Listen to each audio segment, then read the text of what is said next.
नमस्कार बच्चों, आप सब अपने घरों में होंगे और पूरी तरह सुरक्षित होंगे। इसी शुभेच्छा के साथ आइए शुरू करते हैं क्लास 8 का पार्ट तीन जिसका नाम है जब मैंने पहली पुस्तक खरीदी। पार्ट 3 जिसका क्या नाम है? जब मैंने पहली पुस्तक खरीदी। इस पाठ के बारे में पहले जान लेते हैं। प्रस्तुत संस्मरण धर्मवीर भारती ने लिखा है, अर्थात इसके लेखक कौन है? धर्मवीर भारती। और यह एक संस्मरण है। संस्मरण मीन्स जो हमेशा याद रहता है। इस संस्मरण में भारती जी ने अपने बचपन तथा पुस्तक प्रेम के बारे में लिखा है। ये जो संस्मरण है इसमें भारती जी ने अपने बचपन में उनके साथ क्या हुआ, अपने बचपन के बारे में और अपने पुस्तकों के प्रेम के बारे में, उन्हें पुस्तकों से, किताबों से प्रेम किस तरह से हुआ, इसके बारे में लिखा है। कक्षा में चर्चा के माध्यम से विद्यार्थियों में पढ़ने की आदत का विकास किया जा सकता है, अर्थात आप लोगों में भी धर्मवीर भारती की भांति पढ़ने की लालसा लग सकती है। कैसे? जब आप अच्छे तरह से पढ़ाई को समझोगे और प्रतिदिन अपने पाठ को पढ़ने का प्रयास करोगे। बचपन की बात है, उस समय आर्य समाज का सुधारवादी आंदोलन पूरे जोर पर था। लेखक कहते हैं कि मेरे बचपन की बात है, उस समय आर्य समाज का सुधारवादी आंदोलन चल रहा था। मेरे पिता आर्य समाज रानी मंडी के प्रधान थे। उनके पिता आर्य समाज रानी मंडी के प्रधान थे, अर्थात हेड थे। और माँ ने स्त्री शिक्षा के लिए एक आदर्श कन्या पाठशाला की स्थापना की थी। और माता ने बच्चों की, लड़कियों की शिक्षा के लिए एक आदर्श कन्या पाठशाला की स्थापना कर ली थी। पिता की अच्छी खासी नौकरी थी। बर्मा रोड जब बन रही थी तब बहुत कमाया था उन्होंने। वो कहते हैं कि उनके पिता की बहुत अच्छी नौकरी थी और जब भारत से बर्मा का रोड बन रहा था उस समय उन्होंने काफ़ी कमाई कर ली थी, बहुत धन कमा लिया था।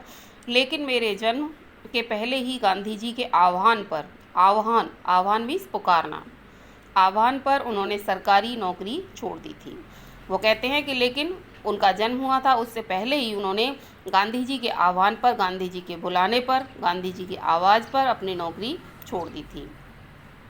हम लोग बड़े आर्थिक कष्टों से गुजर रहे थे। लेखक कहता है आर्थिक कष्ट माने पैसा घर में ना होना।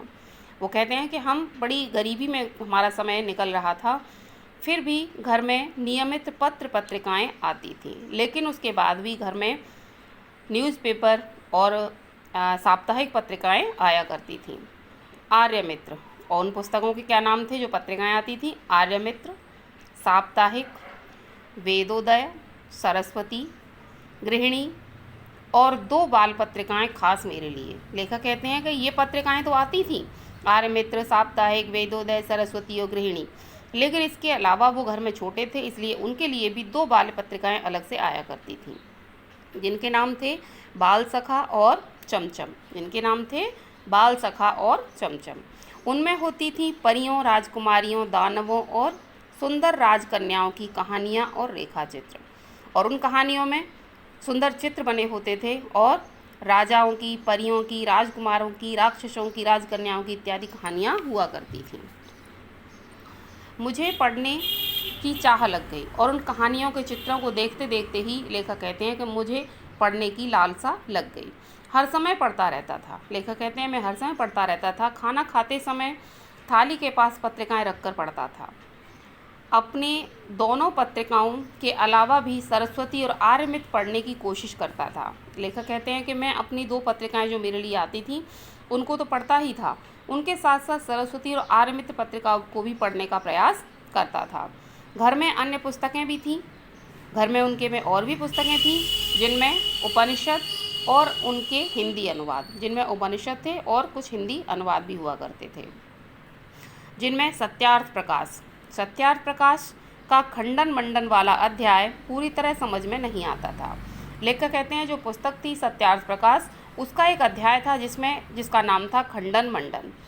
वो कहते हैं कि वो मुझे पूरी तरह समझ में नहीं आता था, पर पढ़ने में मज़ा आता था, परंतु उसे जब मैं पढ़ता था तो बहुत ही अच्छा लगता था।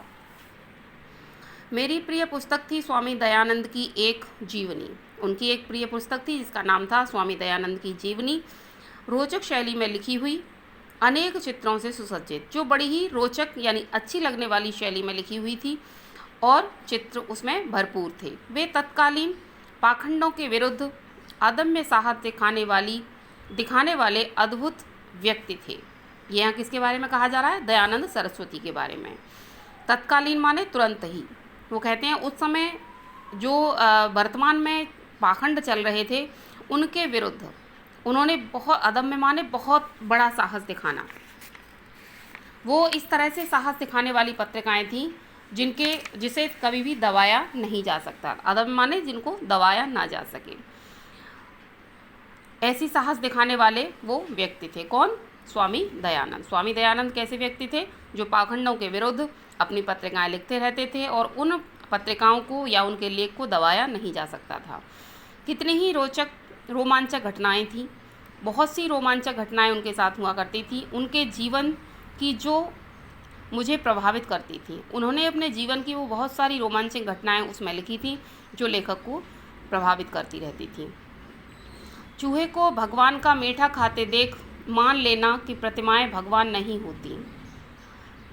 भगवान के भोग के सामने भगवान के मूर्ति के सामने जब भोग रखा जाता है तो उसे चूहा खा लेता है। लेखक कहते हैं कि चूहे को भगवान का मीठा खाते देख मान लेना कि प्रतिमाएं भगवान नहीं होती। मैं ये मान लेता था कि कहीं कोई प्रतिमाओं में भगवान नहीं होते। घर छोड़कर भाग जाना, और अपने घर को छोड़कर भाग जाता था। तमाम तीर्थों, जंगलों, गुफाओं, हिम शिखरों पर साधुओं के बीच घूमना और हर जगह इनकी तलाश करना कि क्या भगवान है। लेखक कहते हैं कि बहुत से लोगों को मैंने सुना है कि घरों को छोड़कर चले जाते हैं, भगवान की तलाश करते हैं, जंगलों में घूमते हैं, तीर्थों में जाते हैं, गुफाओं में जाते हैं, हिम शिखर माने बर्फ़ों से ढके हुए पर्वत, वहाँ पर जाते हैं, साधुओं के बीच बैठकर उनसे सत्संग करते हैं, उनसे बातें करते हैं और न मालूम जगह जगह कितनी तलाश करते हैं कि भगवान कहाँ है, क्या सत्य है। लेखक कहता है सत्य क्या है, ये जान लेना कि सत्य है क्या। जो भी समाज विरोधी, मनुष्य विरोधी मूल्य हैं, रूढ़ियाँ हैं। वो कहता है कि सत्य के बारे में नहीं पता कि आखिरकार सत्य क्या है, भगवान है या नहीं है। समाज में बहुत सी विरोधी धारणाएं लोगों के मन में बैठी हुई हैं, मनुष्य विरोधी मूल्य हैं।